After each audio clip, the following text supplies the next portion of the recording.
Here we are with a Naya Adventures deck. We're going to be learning to play it. This is not Croaky's Naya, where he seems to get it. This is somebody coming in. We're going to learn it together. We're going to figure out what you may need to do to go from Gruul to Naya. I've played it a bit, and I find that the tempo is quite a bit different. It seems like you just go in and play Gruul and be fine. And to a certain extent, you do know the deck. You're going to do quite well if you're familiar with Gruul. But I do sense there are some quite different paths that need to be taken. Let's look at some of the differences here. We've got white. I mean, that's the thing. Um, so Giant Killer gives us some great, um, interesting. No card text here. Gives us some great ways to look at that. Giant Killer with one colorless, one red. Wonder if I can fix that there. Okay. We got our text back. We've got our correct mana symbols. Um, Great ways to take down some big creatures. I mean, the utility of this deck is obviously much greater. Um, Being able to return a permanent, that we're coming up against a lot of targeted and untargeted, and ways to take out a creature, and this just really shines. It's especially good with a giant killer. I've taken back the giant killer and killed a new creature so many times. And just in my limited play, it's been such a wonderful thing. Another new card, Masked Vandal. It doesn't have adventure. This is something we could theoretically mess with the sideboard a little bit, and if you're not finding a lot of artifacts and enchantments, then we'll probably take it out in the meta. But right now, sagas are huge. Croaky's, I think, is running 4 of these, so I'm not. I love the card. I'm going down to 2 in best of 1 just for testing. It may be that we go straight back up to 4, but I wanted to put a couple more Shepherds of the Flock in for that adventure. Let's see, what else do we have here? It's hard to run the full 4 Shatter Skull Smashings because it's a 4-color deck, so that's down to 2. The Mammoth doesn't have adventure, and most creatures in here do, giving us massive card draw. There's much more adventure than in the Gruul adventures, but this is still such a good card. We need ways to get the henge out on the 4th turn, so playing this on 3rd, then playing a land, making it a 5/5 is still an amazing thing to do. We can't really leave out Mammoth. I thought about it a little bit, and it's just a ridiculous thing to even think of. Got the Beast, of course. Bone Crusher goes in pretty much every deck that has red in it. I'm trying out a Crow in War. This is something that I see in some lists, but not others. I think it's pretty good. In Gruul, running it as a one of has just been a game changer so many times. Now, this deck, of course, is Showdown of the Skalds. What we're planning on doing here is playing 1 or 2 of these, getting the card advantage, exile the top 4 cards, and of course you can play those cards for the next couple turns, giving you +1/+1 counters. Don't underestimate those +1/+1 counters. If you haven't tried this deck or really researched it or looked at people play, it's just game winning. So many times you're just gonna run over them by playing all of those extra cards and getting the counters, just destroying them with an 8/8 Edgewall Innkeeper. This runs only 1 Embercleave. I think that the board is a bit wider, and so that's one of the hardest things to get used to if you play Gruul a lot. Generally, what you want to do is beef up a creature and go in, and then maybe do that again. It usually takes 1 or 2 turns after you get your Embercleave out to win, or it's not going to work. So what's different is running the single Embercleave. I run a list generally with 4, and having the 1 in I don't know if that's better. You don't want to get Embercleave clogged in this deck. It's just a different setting, so maybe the one is good. I really like the idea of two, but I'm gonna stick with it for now, despite my desire to have more. Three henges. Often Gruul runs two. Now, a big thing is the land. So we got four Fabled Passages. If you don't have all these, it's going to be a difficult deck to play. If you're close, I would try it. If you even have two of each of these, it might be worth a try. You might find that it's not going to be easy to get the right land drops for you. They all are Zendikar though. So if you look at them, it's Boulderloft, Branchloft, Pillar Verge, Needle Verge, and Timber Crown, Crag Crown.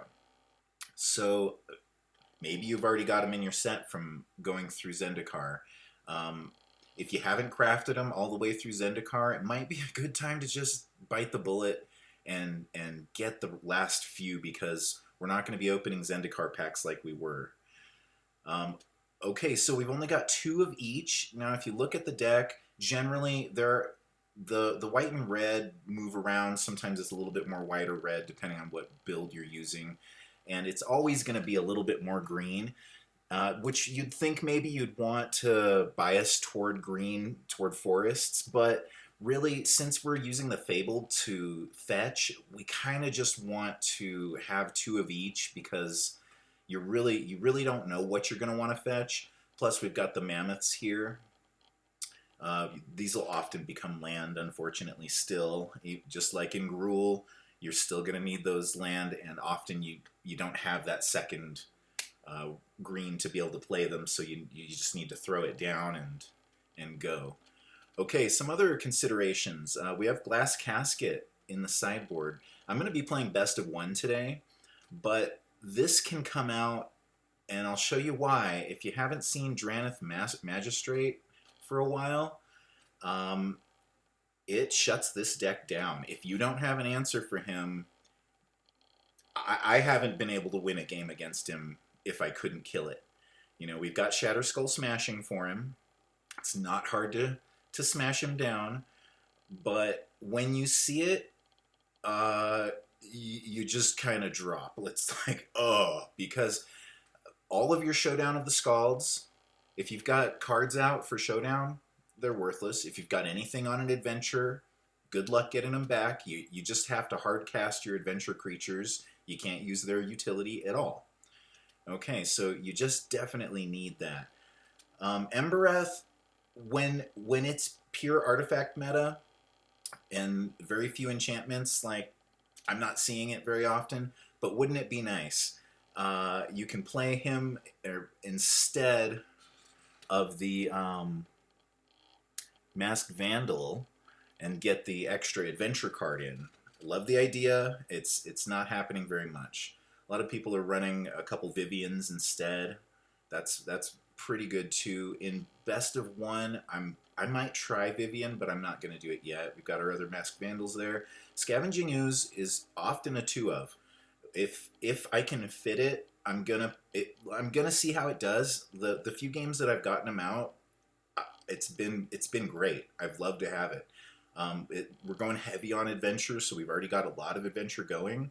So maybe it's not necessary to kick the other Ooze out. So we'll probably put him back in. Phoenix of the Ash.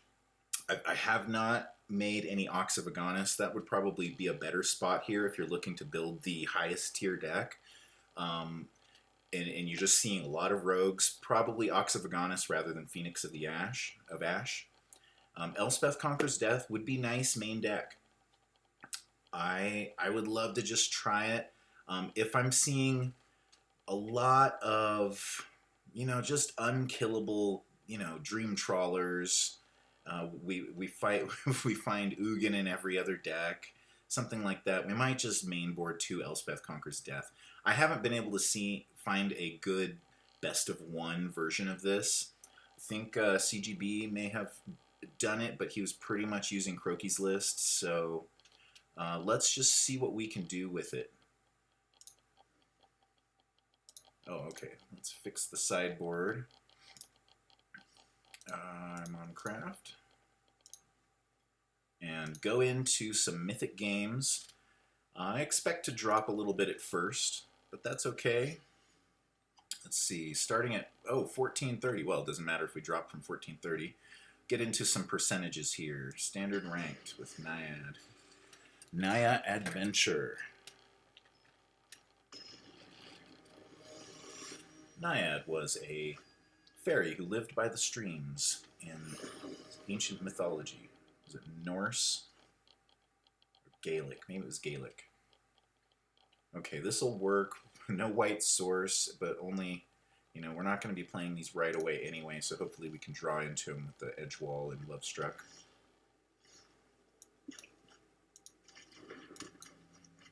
Drew the white source. Obviously not going to play it right now because we need the green. I don't see any reason we would play this as red. Okay, they got a mammoth. They're probably not going to use that. Another white source. We might only need one, so maybe keep this for a red since we might need 2 red sooner than we would need the other. Okay. Or do we play it as green? And this is one of the hardest things to do about this deck, knowing what to drop and when. Having this as a red, we'll only need 1 red right away. The only reason we need 2 red is for the Embercleave, and that's just a 1 of. So this will probably be white, so let's play this as green and just go straight for this so that they probably only kill 1 edge wall. Sorry, Shockley, I'm talking a lot. We are exploring this wonderful new deck, though. So we drop below their cards. Oh, they did play the Mammoth. All right, well, they want full value out of that. Right. Okay. We know we want this as a red, and we're not exactly sure about what that's going to be. It's most likely not. Now, we could play it as a white this turn and just take down the Mammoth next turn when he attacks in with it. In fact, let's do that. Let's just do that. Drawing the extra 2 cards right now would be nice, but if we can just take out the Mammoth as soon as possible, I think that that's a fun play. We're below him in cards. Then we get the 4 cards back next turn, which will put us up above the Robber of the Rich, but we can kill it.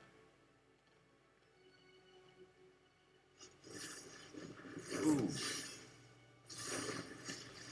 6 damage. Okay, it's probably good that we did that. That would have been 12 damage coming in. Alright, I'm not ready for Showdown yet. We want to get this out to tap down whatever has the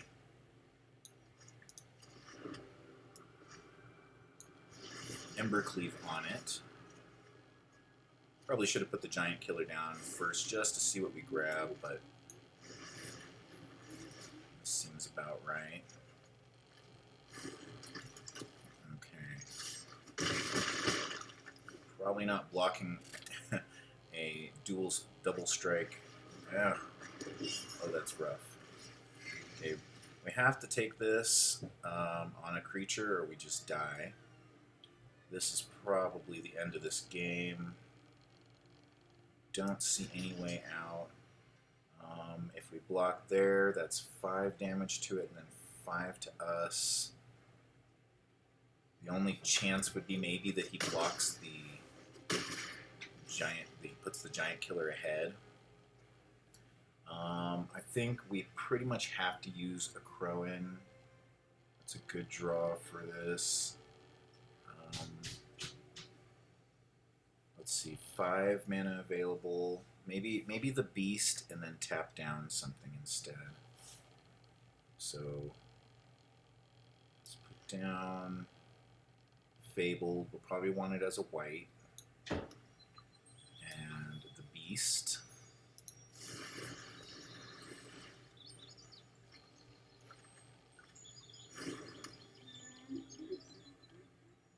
Yeah, no attacks.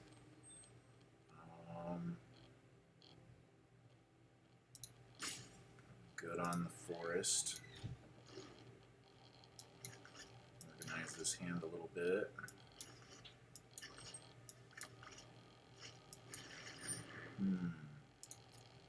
Okay, uncomfortable.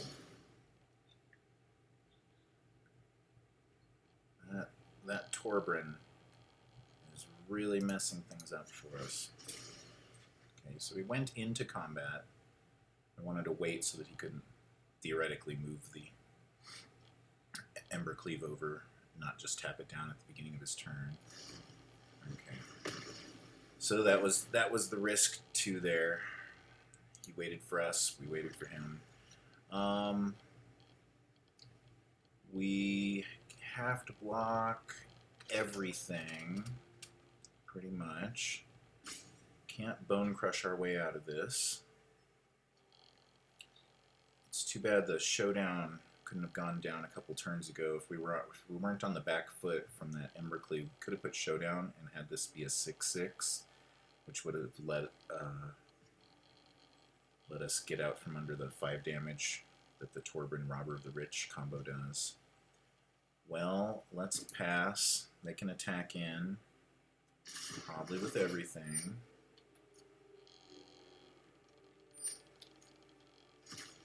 Yeah, there's nothing to do about it.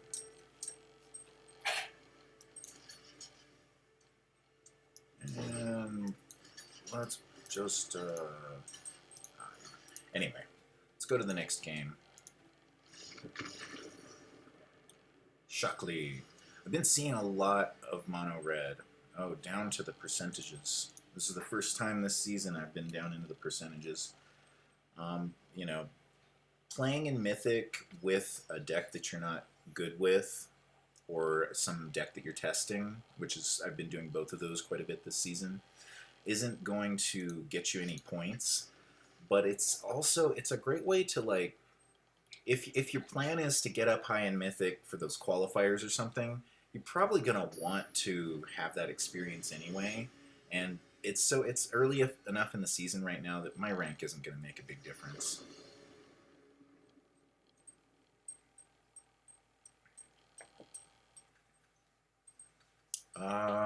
Don't like throwing things back, especially when I'm playing first, so let's just start out with our strongest play there. I kind of like putting out the human creature tokens so that my Edgewalling Keeper doesn't get killed, but then I lose out, especially when I have a giant. Because then you're probably going to want to stomp something the second turn. But now, don't have my third land. This looks like probably another mono red. This is all I've been seeing lately.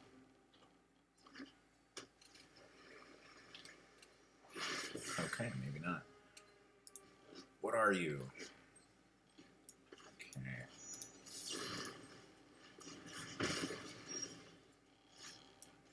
Give him something to play with here. Get all of that counter magic out of the way. This is the Is It has so much card draw and removal that I'm probably not going to get ahead of him just by throwing things out on the board. But let's do it anyway. So probably not Essence Scattering that. Yeah, he wants to behold. This is another deck we'll try soon. I haven't seen this with... Have I? Anyway. Faceless Haven and Is that the norm right now? I'm going to play the Bone Crusher on their turn. Looks like we'll never get this Henge out.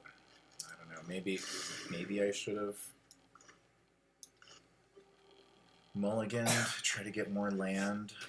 It didn't look like a good hand, but often when you're down to even down to 6 cards, you get even less of a hand. So it's hard to say. Let's just keep stomping them. Maybe we can find 7 more giant killers in this deck to stomp them to death. Okay. Let's play it for a white. And this is an Essence Scatter. Do we want to play out? You know, he's going to counter the Henge anyway. Yeah. So it almost didn't matter there which one. I mean, I kind of wish I did put the Bone Crusher out because it's better to have that counter.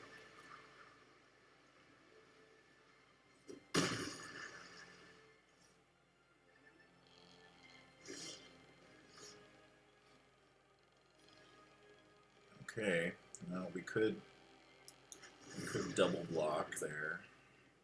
Maybe we can keep putting giants down and Bone Crush his face 6 more times by returning him to the hand, right?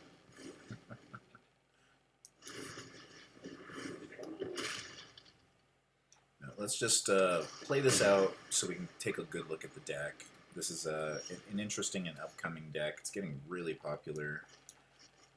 Let's draw another card, see if we can get into a land. I mean, if he lets us. May we draw another card, please?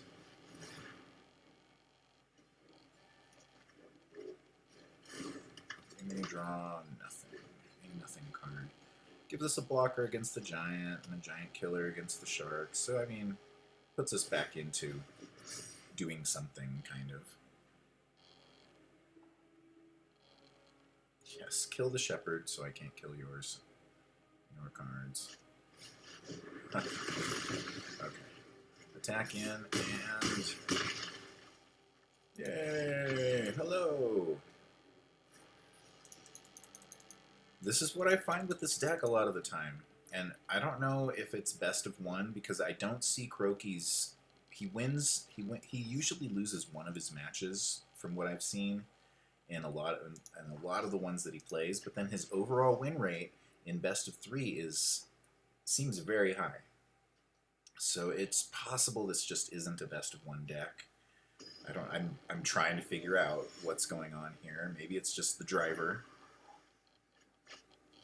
Number 38, Hakuna Matata. I remember when I was 35 this season. Well, we go from screwed to flood. So we'll just roll with it. This doesn't feel like a good mono white hand. 3 Needle Verge pathways into forest.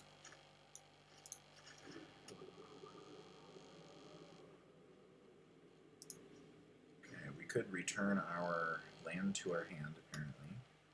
Just target permanent you control. Forget that sometimes.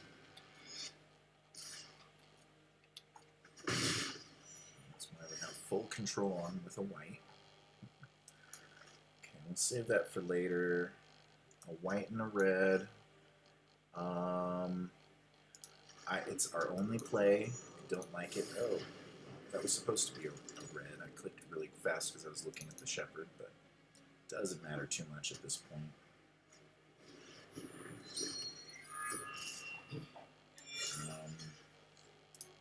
I guess we'll keep his white low.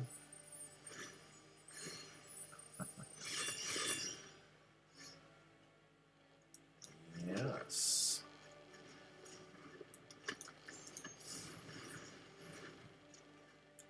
And maybe this will help in the Showdown of the Skalds, the turn after.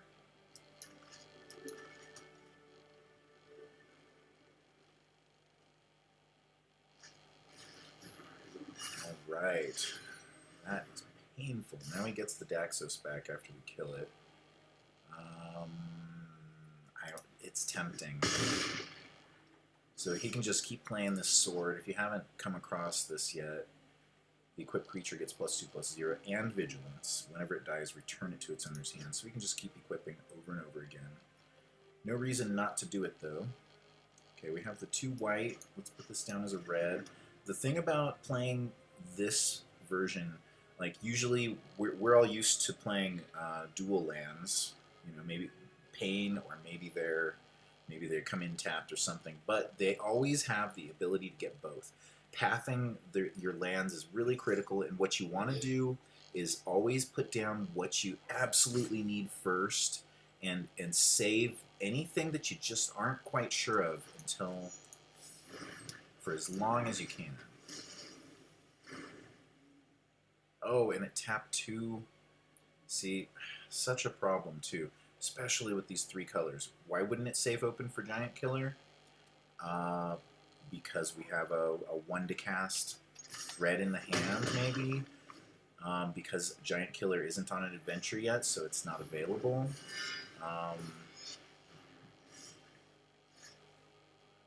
Okay, let's take it.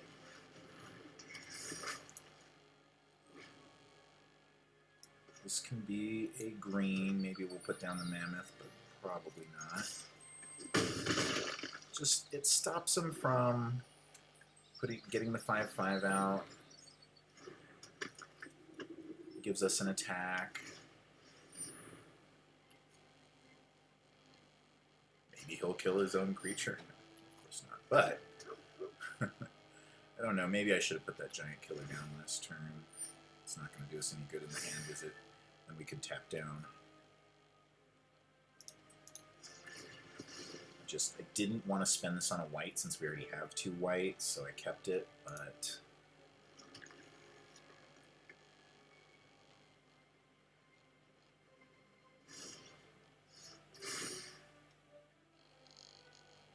so this will go back to his hand. Let's see.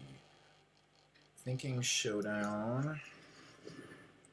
Generally get that out as fast as possible. See, it went correctly that time. Somewhat correctly. And put that down and the edge wall. So let's put the edge wall down first. Could kill the creature, at least threaten it to get rid of the dog with the Bone Crusher. We don't have another green source, so maybe that's the play. Giant Killer nets us a card.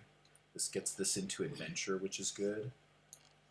Okay, so let's threaten this here. Save the Daxos open to block with, so at least we can kill that. No attacks. Kill the Daxos by blocking there. Halvar, double strike, and the 5/5. And he gets his Luminarch back. This deck is awesome. I've got the 2 Halvars, and I just can't wait to try it. And he can switch the. Oh, and it and it doesn't tap. Right, Vigilance. So we don't get to kill it. We just get to kill the Daxos and hold him off for a turn with the Aquaman. Guess we'll take that. That's unfortunate. Just everything working against us right now. Okay, we have the only chance we're going to get this down is as a land. I don't want to do that yet. Let's put. How far can we beef up our creatures? Let us see. Might as well do this. If this would have went down a couple turns ago, would have been a lot happier to be able to tap down whatever has the sword on it, especially with Halvar right now. Okay, I mean, I suppose at least we can return the Luminarch to his hand this turn, so he has to recast it. The Halvar will probably get the, maybe he'll get the double strike there. Guess we'll see. So we'll want planes down so we can cast the Giant Killer. We could do that on his turn, but I just really want those, just as many as we can get. Recast your Luminarch. Get this up above above 4. It's going to get double strike, so that's not the main consideration, but just so we can last one more turn. Ugh. hinge would be nice, wouldn't it? Okay, it can't attack, so it's your go. I mean, look how fun this board is. Like, it's such a wide board for Gruul. Usually you can get it pretty wide, but it's just your card draw is so amazing here. It's very, very fun. And a Maul. Well, yep. Maul of the Skyclaves is such a cool card with this deck. That would be the one reason I haven't tried it yet. I haven't wanted to craft Maul of the Skyclaves. I have every other piece I need. Yep, you just click on things. Oh, okay. You want to go in with him instead. Good for you. Yep, being able to tap down something right before the battle has been such a key thing to do. So I suppose the lesson there is when you're under threat like that, having the ability to get your giant killer down a little bit early, even if it messes up your mana curve a little bit, might be the way to go. Have such good card draw in the deck that as long as you can play into the adventure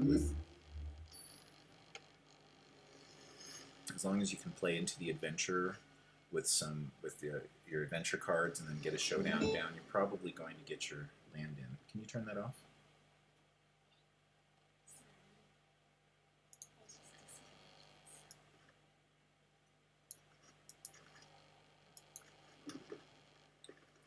Do we risk it?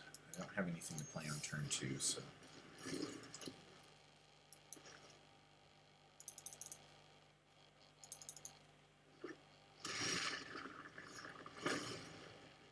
Okay, probably want to save the giant killer.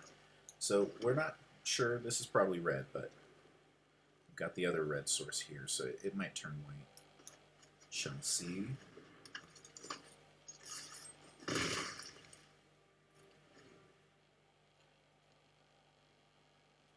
Maybe this will be a 4th turn play, probably. No. Another is it. He's probably not letting us play this.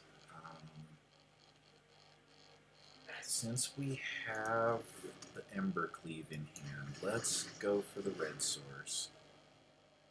Got a little bit of card draw. See if he has a little bit of Essence Scatter. Mystic Reflection of all things. If you don't know Mystic Reflection, it's very annoying. You can turn your creature into another creature. It's a little bit of a complicated text, but basically it just reads, as a creature comes down, you get to choose a copy. You get to choose a creature on the board, and it becomes a copy of that creature. It's foretellable. It's pretty cool. Not fun to play against, though. 3/1/1s on the board. Let's just set this down. This is probably not going to last till our next turn anyway. And we've got our other green source if we want to play the Mammoth next turn. Hopefully we're playing the Henge, but I guess we'll see. Okay, this is very different. This is not the normal Is It that we've been playing against. Is It. One source open there. So this comes down as a green. Can Henge and play the Mammoth. And go in for 8. Are they going to board wipe next turn? Probably not. Guess we draw a card anyway. Oh, could we have won? Is that a mistake? Let's see. With the Embercleave, 12, 13, 14, 15. That was a mistake. Missing lethal. At least recognizing lethal is good.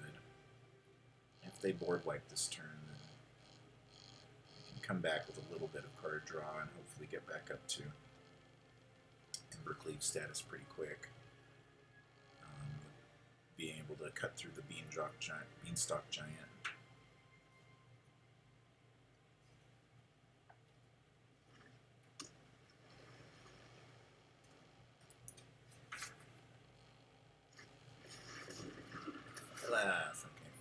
does not save him here. That is lucky for us. Mr. 95% Ryan.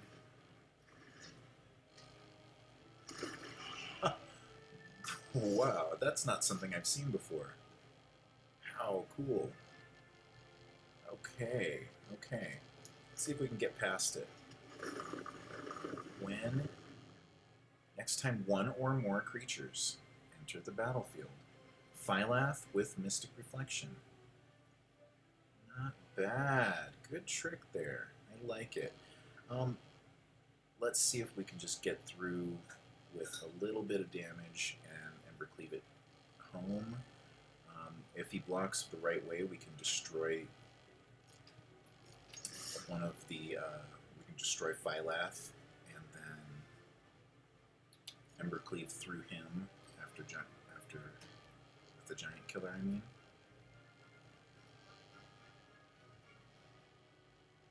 It's probably, that's 6 times 3, probably 6 times 5, 30, 7 times 5, 35 damage. He's really worried about that mammoth going through him. Okay. Okay. Sure. So that's 3, 6, 9, 12, which is perfect. If we Embercleave, we can get rid of all of those. Getting rid of 2 is pretty good. 3, 6. Putting it here wins us the game. Putting it here gets us not quite enough, so that's our only play. We can't giant kill. Let's just put him down anyway. Make sure the name is right. And then Embercleave through here.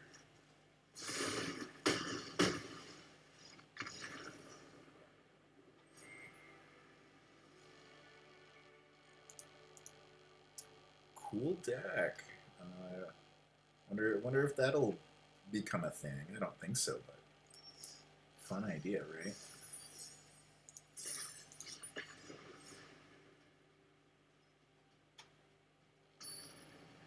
So you'll notice the first 2 that we went up against were pretty high in the rankings, and they were both red deck wins.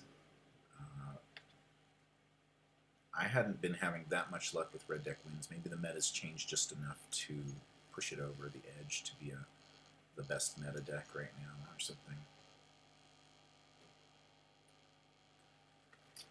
Maybe early in the morning people are trying to get some games done. Let's just crack it right away. Probably better. It's better to do it at the end of their turn, but not tell them what they need to know for a scry or anything.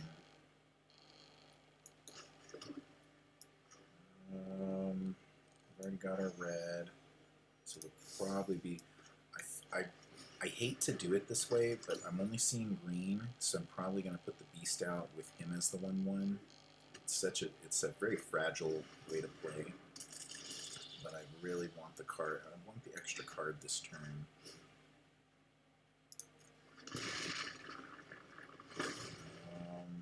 To try to get our land drop next turn. And since I'm seeing green, it feels a little bit safer to do.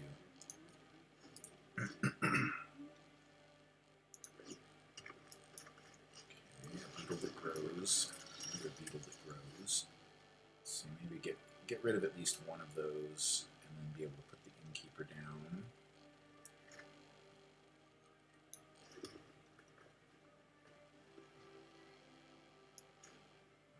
Save it. Maybe just put the innkeeper down. See what he does on the block. Maybe he has some sort of combat trick. Okay, if we wait till his turn, I don't know this deck. I'm not sure that this is playing it safe, but it worries me some. Maybe we could even double play this Bone Crusher Giant if we have to.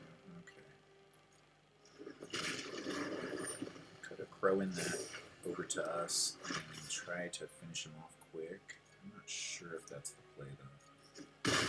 Skalds. try to widen our board, just let the beast die. Very low on land, and hitting the land drop might be nice here. We could just put this out and block with it.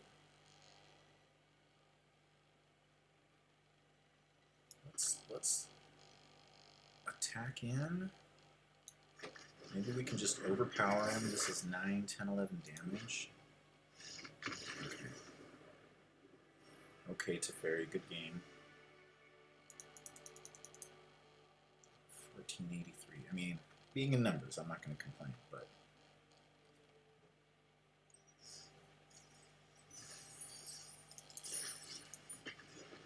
Started at 35 this season, with a pretty high MMR after a win streak getting past Diamond, and then going down. You know, that's the way it can be whenever you're getting in early, I'm sure, but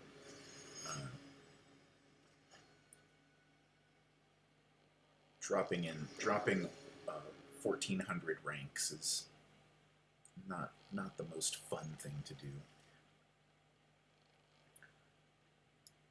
But you can't focus too much on your rank. Oops, that's that spot. Especially at the beginning of the season. Play the best games you can, and you'll get to the highest rank you can too. This might be a green. I'm not seeing playing it out as anything else, so maybe next turn just play those two.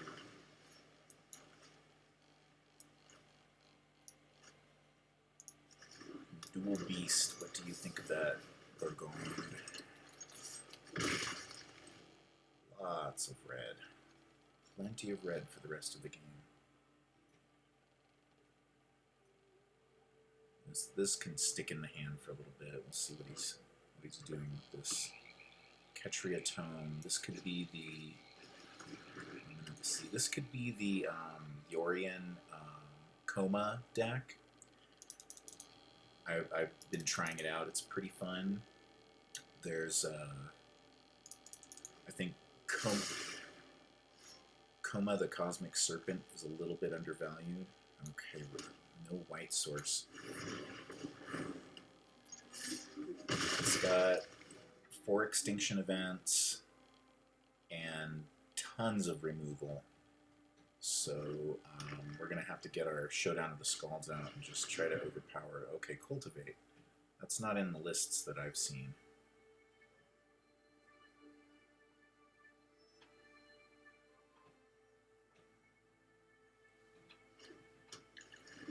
So perhaps I'm not fully aware of what's going to happen, but I feel like Extinction Event is going to hit all these 3/3s. You know, we just needed to dig for that white and got it, so I feel like we're a little bit ahead. Getting him to 10 with the Yorion isn't meaningful. Once they drop to 0, I'll believe it. Okay, okay. Wow. That's their play. Okay, so they probably have a... The idea is to get a Yorion in the hand and then kill 2 things. How much can we do this turn? 5, 6, 7, 8. So, putting down Showdown of the Skalds. Unfortunately, I have to do that land drop. Usually you want to wait for your land drop because you're going to draw a land here and then play it out. Now he gets a forest, which is often used to get a Ketria Tome, and then they play Tybalt in the deck, which early in the game can be dropped as, what's his name? The Trickster. The 2 mana, take a creature out of your hand and then copy it. And then later in the game, it's the Tybalt, which allows you to draw insane amount of cards and just destroy people. Okay, we got a very aggressive hand that actually worked out for Naya that time, so pretty happy with that game. Down a little bit below where we started. Let's try 1 or 2 more.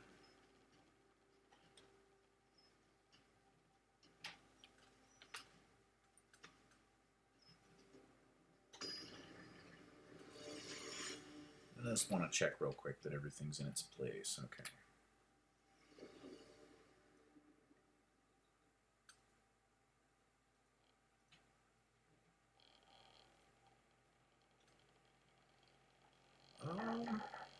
I'd like to have a little bit more land.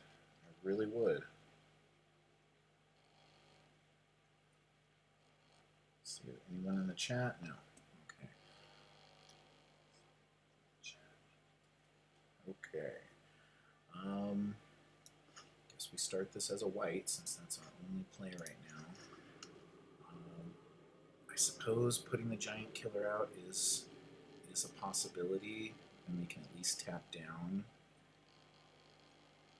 Probably just kills it if he's mono red, which would be the biggest reason to tap down early. What's cool, we could to return this to the hand. We don't want to right now. Maybe all I'm seeing is red, so this is a chancy play, but it's possible we can get this guy down and at least have a blocker. Probably puts a couple more land down and then eventually just kills it for 1 mana with Frostbite. But for at least next turn, he can't kill. You know, he was hoping to catch a Edgewall Innkeeper with it, with his Frostbite. Okay, well, not what I expected, but we've got a good blocker. And this comes down pretty easily. I still don't think that Giant Killer is the right play here. That he does come out with a big creature eventually is quite likely. This doesn't do much good either. I think sitting on these cards is nice right now. If we need to switch out, so what I was trying to say earlier is if we need to switch out one of these lands, we could shepherd it back to the hand and then put it back down as red or red. Yes, there he is. Nothing else going on right now. It'd be nice to save this for Showdown, but since we have a play, let's take it. Don't have anything that I want to do next turn if I don't draw a land, so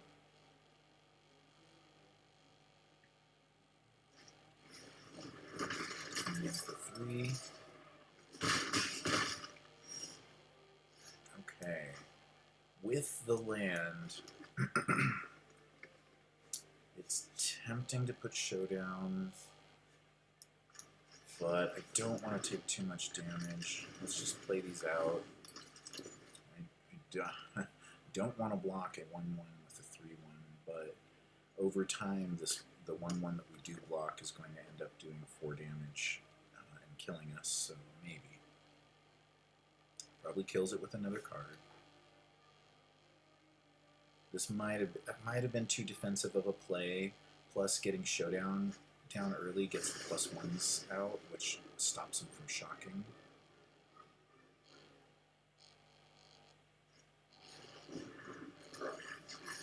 So still 4 damage. That's what I was thinking. He'd have something we could kill with the Shepherd. Again, I think probably a misplay not to get this out early. And no untapped lands, unfortunately. Okay, we can start beefing this up so that it actually can kill the Relic Robber, and we can... Oh. If you haven't seen, this is a new tech that people are using. It's just instant death in a deck like this. You see all these 1/1s and Forbidden Friendship, and you're like, oh cool, got some jank here, not worried at all. And then all of a sudden you're just dead. So even if I block the biggest creature just to show you, I want to kill a 1/1, but just barely lets us by. No board wipes. Attacking with a single creature next turn will kill us.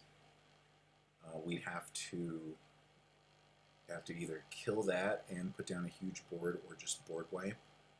There's nothing in this deck that even comes close to saving this situation, unfortunately.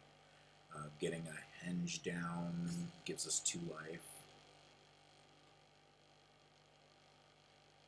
Theoretically, if I would have just popped down a bunch of popped down the giant killer immediately, then blocked a few of these, we'd be in a little bit better position. Recognizing this deck early for what it is, as needing all of the 1/1s to be able to do its tricks, is probably pretty key. So I suppose we just play out the one that we can.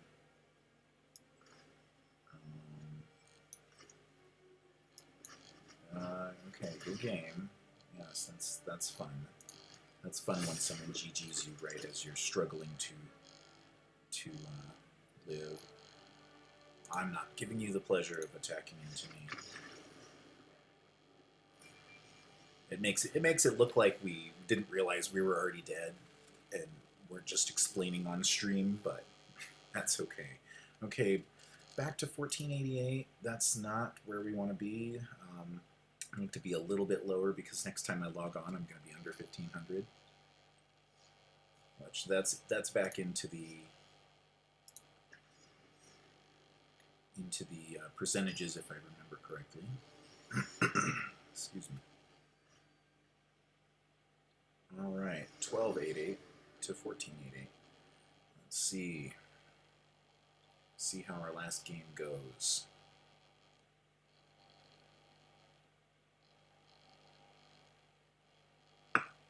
Very good land. A green, a white, and a red.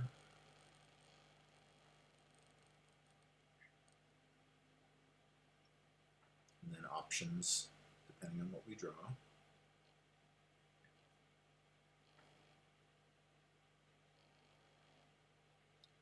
Question is, what do we want to put down as the green, I suppose?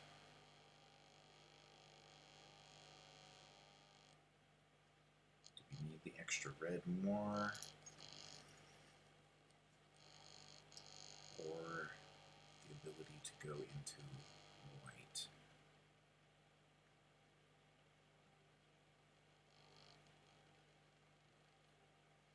Suppose, since we don't need the extra red, and this can turn into a white, we'll play this because it can be another green source for the henge. We might need 2 green. Slightly more likely, right?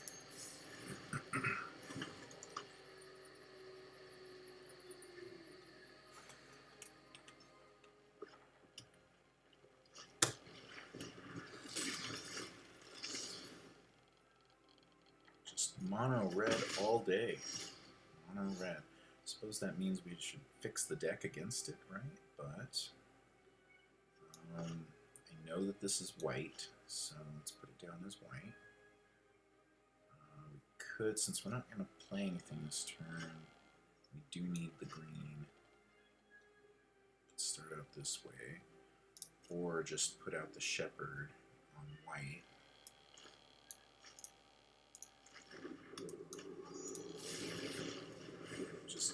We gotta deal with that aggression. Of course, he shocks it, but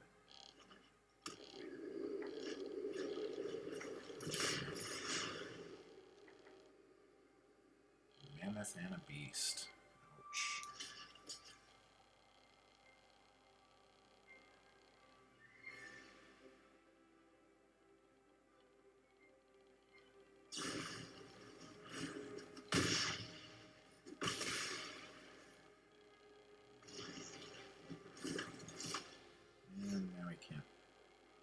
Play the beast unless he's attacking in, right?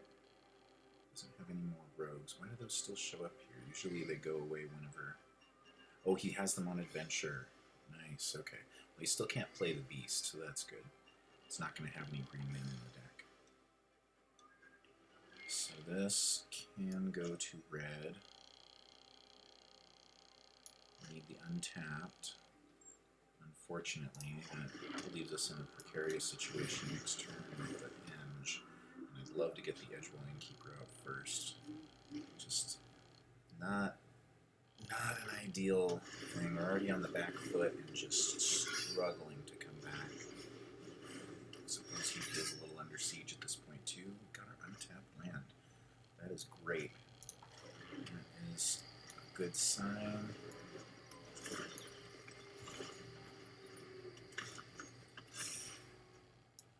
Another. Okay, just see if we can widen that board out to the point where we feel safe, and then start attacking in. This giant killer is probably going to get used. See if I had that. Wow. Okay, he's got a very likely 12, 13, 14 damage here from an Ember Cleave in the hand. It's only going to cost 2. So if he's got another Rimrock, that kills us by itself. He's already got 2 out though, so it's a little bit less likely. Since we have the Henge out, I might just want to sacrifice the Innkeeper. Let's see what happens here. This is an enchantment. Attacks each combat. I mean, maybe we take the chance that he doesn't have the Ember Cleave, because we can giant kill it next turn. So it goes over the top. That's a lot of damage. Okay, this deck can come back with it, especially since we've got the Henge. He's just got the 1/1, 2 Crag Crowns. This turns into a red, since we've got plenty of green with the Henge. We can giant kill on his turn. We want to wait so he just doesn't move it over. And play the Mammoth now, leaving the white source open. Good. Alright. Perfect. Very good. Now, I wanted to keep the white source open, but if we can kill the Ember Cleave right here, I think that that's a better play.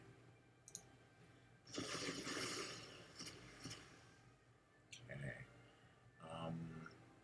I've just had so many problems not being able to tap something down. Maybe I'll take my card draw and do it now. Okay. Feels pretty good.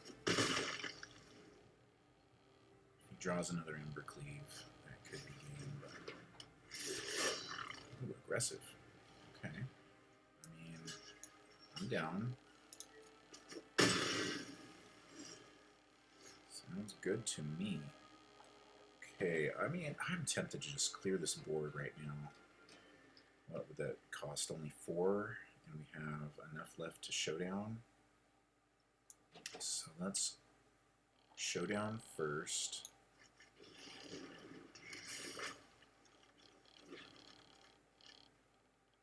Down another white. Now we need a red source, unfortunately.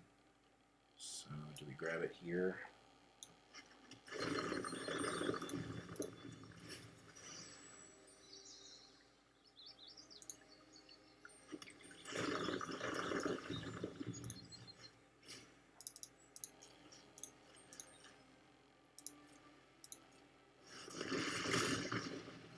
I don't think he comes in for 7. For 6, I should say. But maybe holding back just a little bit. Okay. Just every little point in those matches. This feels like a little bit more conservative deck. 1371. Okay. Below what we started. That's good when we're learning a deck. Learned quite a bit from this one. I learned that we need to, at least right now, as of today, the meta is red deck wins. Red deck wins, red deck wins. Otherwise we did quite well. Red deck wins was a very difficult matchup. Let's see, I mean, Glass Casket could do some work there. The Masked Vandal as a blocker was pretty good. I don't think an extra Embercleave would have helped in many of those matches. Just we were on the back foot. We never had a chance to go in over the top. Maybe Scavenging Ooze for the extra life might be nice. I felt like I was getting a few too many Shepherd of the Flocks in. I wanted you to be here. Okay. So maybe this is slightly better. The Giant Killer is an amazing card. There were only a couple times when we got it, and it didn't just save the day. In fact, sometimes just playing it out would have been the better play. Saving it in hand for value is what was. I think that lost 2 games. So a Crowan War. You know, we got the one person who I don't know if it was rage quit, but just who couldn't see the end of the game after I took his questing beast. So that was pretty good. We'll keep it for now. I do think this is working out quite well. It's a little bit more strategic. I mean, Gruul on its own is basically, can you get a 5/5 down with a henge and go over the top with an Embercleave? It's much more simple to play. With this, you have to path your mana just right. You have to choose every turn to play just the right cards. It's a little bit more susceptible to bad draws, but with the extra card draw, if you can get past your first few turns without taking too much damage, I like it. I really do. I think that this is going to turn into one of my climbing decks. It's not as fast as basic Gruul. Okay, well, I missed something there. The other Gruul that I've been playing with a lot lately is with Goldspan Dragon, so it's slowed down just slightly from normal Gruul, just a tiny bit of snow here. And this deck is maybe just a little bit faster. I don't know that it's more consistent. I have to play Naya a bit more first, but in comparison, I like climbing with this. If you haven't tried the Goldspan Dragon, I would say go for it. But, oh, not Boros. Not Boros. But yeah, try out that Naiad. I messed it up, so it's off the list. Okay. It's a really fun deck. I think you'll enjoy it. All right. Good luck and have fun.